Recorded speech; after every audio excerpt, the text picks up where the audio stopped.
Hi hello welcome to our channel. నేను మీ సిరి. ఈరోజు మనం చెప్పుకోబోయే కథ వలుపు వర్ణం పార్ట్ 73. ఇక కథలోకి వెళ్దాం. నా మనసులో నువ్వే ఉన్నావు వివి, ఎప్పటికీ నువ్వే ఉంటావు. నీ స్థానం ఎవరికో ఇవ్వమని నువ్వే చెబుతున్నావు. విరక్తిగా నవ్వుకున్నాడు విశ్వ. అదిగో నవ్వుతున్నావంటే నిజమే కదా అంది విశ్వ భుజాల మీద కొట్టి. నేనేదో గుర్తుకొచ్చి నవ్వాను అన్నాడు. అవునా, ఏం గుర్తుకొచ్చింది అని అడిగింది కళ్ళెగరేస్తూ విశ్వభుజం మీద తలపెట్టి. పాత వివిధ కనబడుతుంటే చాలా హ్యాపీగా ఉంది అతనికి.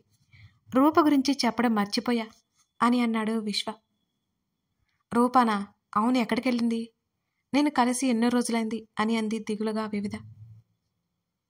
నువ్వు ఈ మధ్య ఎవరినైనా పట్టించుకుంటేనే కదా అని విశ్వ అనగానే డల్ అయిపోయింది వివిధ. తనకి తెలుసు గత కొన్ని నెలలుగా బయటికి వెళ్ళడమే ఆమె మానేసింది అని. రూప నానమ్మ ఉంది కదా, తీర్థయాత్రలకు రాకపోయిందట. రూప రాను రాను అన్నా మంచి మొగుడొస్తాడు రావే అని తీసుకుపోయిందట బలవంతంగా అని చెప్పి నవ్వాడు విశ్వ. అయ్యో పాపం రూప అంది తను నవ్వుతూ. బైక్ ఆపాడు విశ్వ. ఐస్ క్రీమ్ తింటావా వివి అని అడిగాడు. అంది వివిధ. ఇందరూ డివైడర్ మీద ఒక చోట కూర్చుని ఐస్ క్రీమ్ తింటూ కబుర్లు చెప్పుకుంటూ ఉన్నారు. ప్రస్తుతం హ్యాపీగా ఉంది, అది చాలు అనుకున్నాడు విశ్వ. వివిధ తాత్కాలికంగా మాత్రమే అర్జున్ని మర్చిపోయింది, అంతే. అది విశ్వకి తెలుసు. వివిధ నవ్వుతూ మాట్లాడుతుంటే చూస్తూ కూర్చున్నాడు విశ్వ. టెర్రస్ వెన్నెల వెలుగు తప్ప ఏమీ లేదు. అర్జున్ పిట్టగోడకి ఆనుకొని కూర్చున్నాడు. అర్జున్ ముందు వెనక్కి కూర్చొని తల అతనికి హృదయానికి ఆనించి కూర్చుంది ఆకృతి. బావా అంది అర్జున్ చేతిని చేతిలోకి తీసుకొని. అన్నాడు తన చేతిలో ఉన్న ఆమె చేతిని బిగిస్తూ. చాలా హ్యాపీగా ఉంది అంది వారిరువు చేతి మీద తన మరో చేతిని ఉంచుతూ. అతని మరో చేత్తో ఆమె మెడ మీదుగా చేతిని వేసి దగ్గరికి అనుకున్నాడు ఆమెని.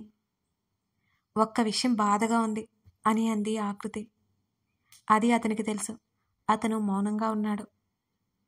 అందుకే కదా ఇప్పుడే పెళ్ళి వద్దు అన్నావు అని అంది ఆకృతి. అవి కూడా రీజనే కదా అని అన్నాడు అర్జున్. అవుననుకో, కానీ వివిధ గురించి ఆలోచించావు కదా అంది ఆకృతి. నీకేమనిపిస్తే అదే అనుకో. ఆమె తల మీద చుబుకం ఆనించాడు అతను. నాకు తెలుసు ఆమె చిన్నగా నవ్వింది. అయినా ఏంటి నీ వేషాలు అన్నాడు టాపిక్ మారుస్తూ. నేనేం చేశాను అంది కంగారుగా తల వెనక్కి తిప్పి కాస్త పైకెత్తి అర్జున్ని చూస్తూ. ఏం చేశావో తెలియదా అన్నాడు. నువ్వు చెప్పకుండా నాకెలా తెలుస్తుంది బావా అంది ఆకృతి. మార్నింగ్ కావాలనే నువ్వు అందరితో కలిసి విసిగించావు కదా నన్ను అని అన్నాడు అర్జున్. అందరితో నాకే సంబంధం? నువ్వలా బ్రతిమాలుతుంటే భలే క్యూట్గా ఉన్నావు తెలుసా. అర్జున్ బుగ్గలాగింది. నాకు తెలిసే ఆమె నడుము దగ్గర గిరిగింతలు పెడుతూ అన్నాడు అర్జున్. బావా ప్లీజ్ వద్దు అంటూ అటు ఇటు కదులుతూ నవ్వుతూ అంది ఆకృతి. అర్జున్ ఆపలేదు. నవ్వలేకపోతోంది. అర్జున్ చేతులు విడిపించుకోవాలని చూస్తూ అతనికి ఎదురుగా తిరిగింది. గిలిగింతలు పెట్టడం ఆపేసి ఆమె నడుము మీద పట్టు బిగించి దగ్గరికి లాక్కున్నాడు అర్జున్. నవ్వడం ఆపేసి కంగారుగా అర్జున్ని చూసింది ఆకృతి. అతని చూపులకి అర్థం తెలిసి ముఖాన్ని పక్కకు తిప్పుకొని గట్టిగా ఆమె కళ్ళు మూసుకుంది. ఆకృతి చెంప మీద అతను ముద్దు పెట్టాడు. అతని చేతులను గట్టిగా పట్టుకుంది ఆకృతి. ఆమె చెంప మీద తన ముఖాన్ని తాకిస్తూ మెల్లిగా ఆకృతి ముఖాన్ని తనకి ఎదురుగా తిప్పుకున్నాడు. ఆమె మరో చెంప మీద పెదవులతో రాస్తూ తన నుదురు ఆకృతి నుదురికి ఆనించాడు అర్జున్. ఆమె నుదురు నుండి అతని ముక్కు వరకు అంటుకునే ఉంది ఇద్దరి ముఖాలు. అతని తర్వాత ఆలోచన అర్థమై అతని షర్ట్ని ఇంకాస్త గట్టిగా గుప్పుట బిగించింది ఆకృతి. ఆమె హృదయసడి రెట్టింపు వేగం పుంజుకుంది ఒక్కసారిగా. ఆమె పెదవుల మీద అతని పెదవులు చేరే సమయానికి సరిగ్గా అదే సమయంలో చేతిని అడ్డుపెట్టింది ఆకృతి. అతని పెదవుల ముద్రలు ఆమె చేతిని తాకాయి. అయోమయంగా చూశాడు అర్జున్. అర్జున్నే చూసింది ఆకృతి. ఆమె ఆలోచన అర్థం కాలేదు అతనికి. ఆకృతి చుబుకం పట్టుకుని పైకెత్తాడు అర్జున్. మూసి ఉన్న ఆమె కళ్ళ మీద ముద్దు పెట్టుకుని లేటైంది పద అన్నాడు. సారీ బావా అంది తలదించుకుని. ఇట్స్ ఓకే అన్నాడు. ఎందుకు అని అడగవా అని అడిగింది ఆకృతి. నిన్ను ఇబ్బంది పెట్టను అన్నాడు అర్జున్. ఆమె ఏం మాట్లాడలేకపోయింది. లేవబోతున్నా అతన్ని లేవనీయకుండా అడ్డుపడి అతని మెడ చుట్టూ చేతులు పెనవేసి ఆమె కళ్ళు మూసుకుంది. ఆమె నుదిరిన ముద్దు పెట్టి ఇక పద అని అన్నాడు అర్జున్. కళ్ళు తెరిచి చూసింది అతన్ని. ఏ భావం లేదు అతని ముఖంలో. ఇప్పుడు ఇప్పుడు నేను సిద్ధమే అంది అర్జున్ కళ్ళలోకి చూస్తూ ఆకృతి. నేనేం అనుకోనే, టెన్షన్ అవ్వకు. ఆమె చెంప మీద చేయి వేశాడు అర్జున్. సారీ బావా అంటూ అతని మెడ దగ్గర తలపెట్టుకుంది ఆకృతి. ఇప్పుడు ఎందుకే ఏడుస్తున్నావు నువ్వు? ఏడవకు అంటూ ఆమె తల నిమిరాడు అర్జున్. అతని నుంచి తల వేరు చేసి ఇప్పుడు నిజంగానే సిద్ధమే అంది. తింగరి పద అంటూ ఆమెతో పాటు పైకి లేచాడు అర్జున్. బావా అతని చేతిని పట్టుకుంది. అతను వెనక్కి తిరిగి చూశాడు. అప్పుడు నేను ఎందుకని అంటే ఆమె చెప్పబోతుంటే, పర్లేదులే వదిలే, అన్నీ మనసులో పెట్టుకోకు. ఆమెతో పాటు అతను కిందకి నడిచాడు. ఇక లోపలికి వెళ్ళు, నేను ఇంటికి వెళ్తాను అని అన్నాడు అర్జున్. ఊహు అతన్ని హత్తుకుంది. బంగారం అంటూ ఆమె ముఖాన్ని చేతులకు తీసుకుని ఇటు చూడు అని ఆమె జుట్టుని సవరిస్తూ అడిగాడు. ఏమీ ఆలోచించకుండా పడుకో అని నవ్వుతూ చెప్పాడు అర్జున్. కోపం రావట్లేదా అని అడిగింది అర్జున్ కళ్ళలోకి చూస్తూ ఆకృతి. కోపం ఎందుకే, నిజంగానే తింగరివి నువ్వు అని నవ్వాడు. మధ్యలో ఆపేశాను కదా అని తలదించుకుంది. నాకేం కోపం లేదు, నువ్వు అసలు ఆలోచించకు. ఆమె భుజాలు పట్టుకుని కొంచెం దూరం జరిపి, ముద్దు ప్రేమని తెలిపే ఒక సాధనం. ప్రేమని ఎక్స్ప్రెస్ చేయడానికి ఆటోమేటిక్గా ముద్దు పెట్టేస్తాం. అది ఎదుటి వాళ్ళు కూడా ఫీల్ అయ్యేలా ఉంటేనే బాగుంటుంది. అప్పుడే ఆ ముద్దు మధురంగా ఉంటుంది. లేకపోతే ప్రేమ పొందిన ఫీలింగ్ ఏమాత్రం కలగదు, కలిగించలేం. నువ్వింకా చిన్నపిల్లవి, భయం వేసిందా? ఇవేం ఆలోచించకు, మర్చిపో, వెళ్ళి పడుకో సరేనా అని అన్నాడు ఆమె చెంప మీద నిమురుతూ. నేను చిన్నపిల్లనా అని ఆమె నవ్వుకుంది. మళ్ళీ అర్జున్ని హత్తుకుంది. మళ్ళీ ఏమైంది? నువ్వు ఇలా పదే పదే హక్ చేసుకోవడం ఏం బాలేదు అని అన్నాడు అర్జున్. నాకు బాగుంది అంది ఆకృతి. సైకో అయిపోతున్నావే నువ్వు అన్నాడు ఆమె చుట్టూ చేతులు వేస్తూ అర్జున్. నిన్ను చూసి నేర్చుకున్నాను బావా అని నవ్వింది తల ఎత్తి అతన్నే చూస్తూ. రాక్షసి, ఇకపో లోపలికి అన్నాడు. వెళ్ళాలి అని లేదు. ఇప్పుడు కనుక మామయ్య కానీ ఎవరైనా చూసారే అనుకో, నాకు మామూలుగా ఉండదే బంగారం అని అన్నాడు బాల్కనీ రైలింగ్కి ఆనుకుని. పైకి రారులే అంది ఆకృతి. సాధిస్తున్నావు కదే అంటూ ఆమె తలని ఢీకొడుతూ అన్నాడు. ఏమో నచ్చిందిలా నీతో, అతని నుంచి వేరుపడకుండానే చెప్పింది ఆకృతి. పిచ్చి పిచ్చి ఆలోచనలు పుట్టించుకే నాకు. నేను చేయాల్సినవి చెప్పిన మాటలు గాలికి వదిలేయాల్సి వస్తుంది అన్నాడు అర్జున్. ఆకృతి నవ్వింది. కష్టంగా ఆకృతిని దూరం జరిపి ఆమె రూమ్ దగ్గరికి నడిపి ఇకపో అని రూమ్లోకి తీసుకెళ్ళిపోయాడు అర్జున్. నీతోనే ఉండాలి అంటే వెళ్ళిపోతావేం బావా అని మూతి ముడుచుకుంది ఆకృతి. నీకేం తెలిసే బాబు, ఊరించి చంపుతున్నా, కష్టంగా ఉందే ఇక్కడ అని గొనుక్కున్నాడు అర్జున్. నేను వెళ్తున్నా, ఇక నిద్రపో అని అక్కడి నుంచి వెళ్ళిపోయాడు అతను. వెళ్తున్న అర్జున్ని చూసి ఆకృతి నవ్వుకుంది. సారీ బావా, ఆ టైం వరకు బాగానే ఉంది. సడన్గా నువ్వు వివిధ క్లోజ్గా ఉన్న సంఘటన గుర్తొచ్చింది. నాకే తెలియకుండా ఇన్సెక్యూర్ ఫీలింగ్ కలిగింది. అందుకే అలా చేశాను. నన్ను అర్థం చేసుకున్నావు, చాలు బావా అనుకుని కళ్ళు మూసుకుంది ఆకృతి. నిద్ర పట్టక అటు ఇటు దొర్లి దిండును హక్ చేసుకుని దిగాలుగా ఎప్పటికో నిద్రపోయాడు అర్జున్. ఏమనుకుంటున్నావే నువ్వు, కాల్ చేసేది కూడా లేదా అని సహన వీడియో కాల్ చేసి అడిగింది. పొద్దున్నే నీ తిట్లేంటే బాబు. అప్పటి వరకు ఆల్రెడీ బాగానే అక్షింతలు వేసింది సహన. మరి మర్చిపోయానే అంది. వివిధ దగ్గరికి వచ్చి కూర్చున్నాడు విశ్వ. భుజం మీద తలవాల్చి చూడు విస్సు అంది మూతి ముడిచి. ఏంటి బేబీ నువ్వు అన్నాడు సహనని చూస్తూ. నువ్వేరా దాన్ని చెడగొట్టేది, ఇవాళ ఇంటికి తీసుకురా అని అంది సహన సీరియస్గా. మీ అత్త మామ నాకు తెలియదు కదా సరిగ్గా అంది. వాళ్ళు చాలా మంచివారే. అబ్బో అన్నారు విశ్వ వివిధ. నిజంగానా? సర్లే అమ్మా, అధర్వ ఎక్కడా అని అడిగింది.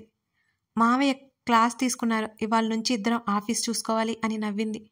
పాపం అంది వివిధ. ఇదిగో వచ్చాడు, మాట్లాడండి అని అంది సహన.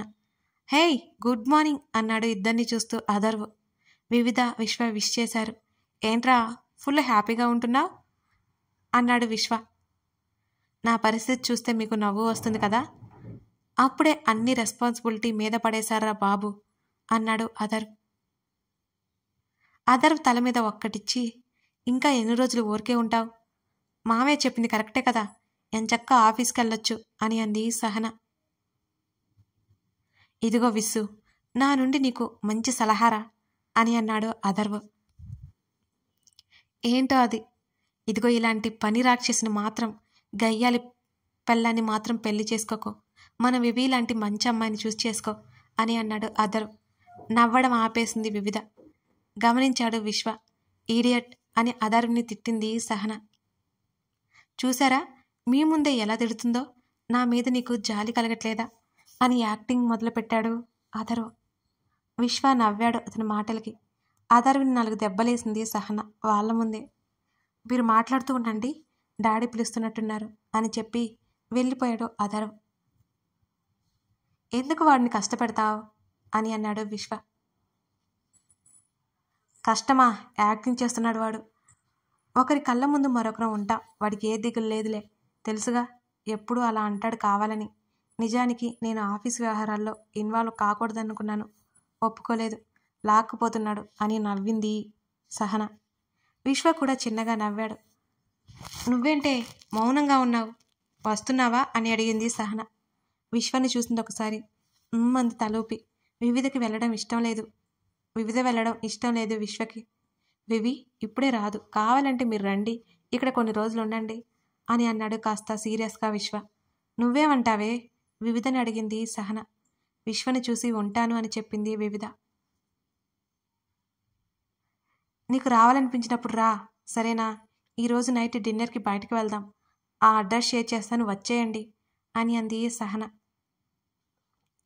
అలాగేనని చెప్పి కాల్ కట్ చేశాడు విశ్వ. మౌనంగా ఏటో చూస్తున్న వివిధని చూసి కదిలించకుండా వెళ్ళిపోయాడు విశ్వ. విశ్వ అలా వెళ్ళిపోవడం వెలితిగా అనిపించింది ఆమె మనసుకి. లేచి ఫ్రెష్ అవ్వడానికి వెళ్ళిపోయింది వివిధ. అర్జున్ ఇక నుండి అయినా ఆఫీస్కి వెళ్తావా అని అడిగాడు సురేంద్ర. నాకు మన ఆఫీస్కి రావాలని లేదు మావయ్య అని అన్నాడు.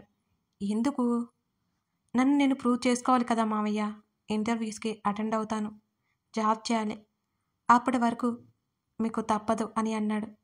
అర్జున్ ఇదంతా అవసరమా? అప్పటి వరకు మౌనంగా విన్న శ్రీనివాస్ అడిగాడు. అవసరమే డాడీ, మీరింత కష్టపడి అన్నీ సాధించారు, నన్ను కూడా కొంచెం కష్టపడినివ్వండి అని నవ్వాడు అతను. అర్జున్ చెప్పింది ఇష్టం లేదు శ్రీనివాస్కి. సైలెంట్గా ఉండిపోయాడు. శ్రీను, అర్జున్ థింకింగ్ కూడా బానే ఉంది, చూద్దాంరా అని అన్నాడు సురేంద్ర. చెప్తే వినే రకం కాదు కదా సార్, ఏదో ఒకటి చెయ్యమను అని విసుక్కున్నాడు Srinivas. Thank god, thanks daddy అని శ్రీనివాస్ని హగ్ చేసుకున్నాడు అర్జున్. అన్నాడు శ్రీనివాస్. వెళ్ళిపోయాడు అక్కడి నుంచి అర్జున్. నిజం చెప్పరా, అర్జున్ చెప్పింది ఇష్టం లేదా నీకు అని అడిగాడు సురేంద్ర. కష్టపడ్డం ఇష్టం లేదురా అని శ్రీనివాస్ అన్నాడు. నచ్చినవి చేయనివ్వు అని సురేంద్ర నవ్వాడు. నేను కాదంటానా అని శ్రీనివాస్ కూడా నవ్వాడు. అత్త హేమ భుజాల మీదుగా చేతులు వేసి హేమ చేసేది చూస్తోంది ఆకృతి. ఏంటే ఇలా వచ్చావు ఇంత ఉదయాన్నే అని అడిగింది హేమ నవ్వుతూ. రాకూడదా అంది ఆకృతి.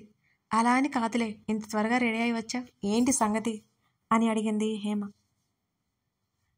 నీకన్నీ అనుమానాలే, ఊరికే వచ్చాను, నేను హెల్ప్ చేయనా అని అడిగింది ఆకృతి. హెల్ప్ చేయడానికి ఏముంది ఇక్కడ, అయిపోవచ్చింది, ఇదిగో కాఫీ తీసుకెళ్ళి అమ్మమ్మకి ఇవ్వు అని అంది హేమ. అర్జున్కి ఇవ్వమంటుంది అనుకున్న ఆకృతి. ఇవ్వు అంది హేమ.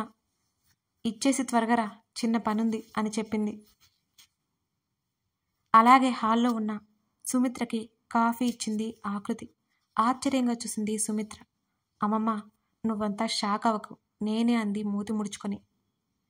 ఎవరికోసం ఇంత పొద్దున్నే వచ్చావు అని అడిగింది సుమిత్ర. నీకోసమే అమ్మమ్మ అంది ఆకృతి. నిజాలు చెప్పవే, నిజంగా అత్త పిలుస్తుంది అని అక్కడి నుంచి వెళ్ళిపోయింది ఆకృతి. వెళ్తున్న ఆకృతిని చూసి సుమిత్ర నవ్వుకుంది. బావ ఎక్కడా కనిపించడం లేదు అని అడిగింది హేమని ఆకృతి. ఇప్పుడే కదా రూమ్కెళ్ళాడు. ఎందుకు అని అడిగింది హేమ పూరీలు వేస్తూ.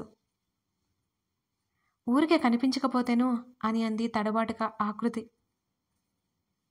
టిఫిన్ చల్లారిపోతుంది కానీ నానిని పిలిచిరా, ఇంకా రాలేదు అని అంది హేమ ఓ కంట ఆకృతిని గమనిస్తూ. ఆకృతి ముఖం వెలిగిపోయింది. పరుగున అర్జున్ గది వైపుకి అడుగులు వేసింది ఆకృతి. ఆకృతి వెళ్ళేసరికి స్టడీ టేబుల్ ముందు కూర్చొని ఫైల్లో సర్టిఫికేట్స్ సెట్ చేసుకుంటున్నాడు అర్జున్. అర్జున్ మెడ చుట్టూ చేతులు వేసి గుడ్ మార్నింగ్ బావా అంది ఆకృతి నవ్వుతూ. ఒకసారి తల ఎత్తి ఆకృతిని చూసి నవ్వి ఫైల్ సెట్ చేసుకోసాగాడు అతను. ఎందుకు ఇవన్నీ అని అడిగింది. ఇంటర్వ్యూ ఉంది కదా ఇవాళ, వెళ్ళాలిగా అన్నాడు అర్జున్. ఇంటర్వ్యూ అని అర్జున్ వదిలి అతని పక్కకు వచ్చి టేబుల్కి ఆనుకొని నిలబడింది ఆకృతి. అవును అన్నాడు అర్జున్. ఆల్ ది బెస్ట్ బావా, ఈవినింగ్ పార్టీ ఇవ్వాలి అని అంది ఆకృతి. ఆ అతి నమ్మకం అని నవ్వాడు. నమ్మకం అంతే. తనెప్పుడు క్రికెట్కి వెళ్ళడం, ఆడి వచ్చేసరికి ఇలాగే మాట్లాడేది. ప్రతి పనిలో సపోర్ట్ చేస్తూ ఉండేది ఇలాగే. లేచి అన్నీ ఓకే అన్నాడు. ఇలారా ఆకృతిని దగ్గరికి తీసుకుని నెక్స్ట్ ఏం చేద్దాం అనుకుంటున్నావు అని అడిగాడు. ఇంకా డిసైడ్ అవ్వలేదు అని అంది. అదేంటే, ఇంకో 1 మంత్లో కాలేజ్ స్టార్ట్ అవుతాయిగా మళ్ళీ అని అడిగాడు ఆకృతిని చూస్తూ. ఆలోచించి చెప్తా, పోనీ నువ్వే చెప్పు ఏం చేయమంటావు అని అడిగింది ఆకృతి. నీకు నచ్చింది చెయ్యి అన్నాడు అర్జున్. ఆమె నవ్వింది. వివిధతో మాట్లాడావా అని అడిగాడు అర్జున్. అర్జున్ని చూసింది. వెళ్ళే రోజు చేసింది తను అని అంది. వెయిట్ అని ఫోన్ తీసి వివిధకి కాల్ చేశాడు అతను. అర్జున్ ఏం చూడగానే సంతోషంతో ఫోన్ చేతిలోకి తీసుకుంది వివిధ.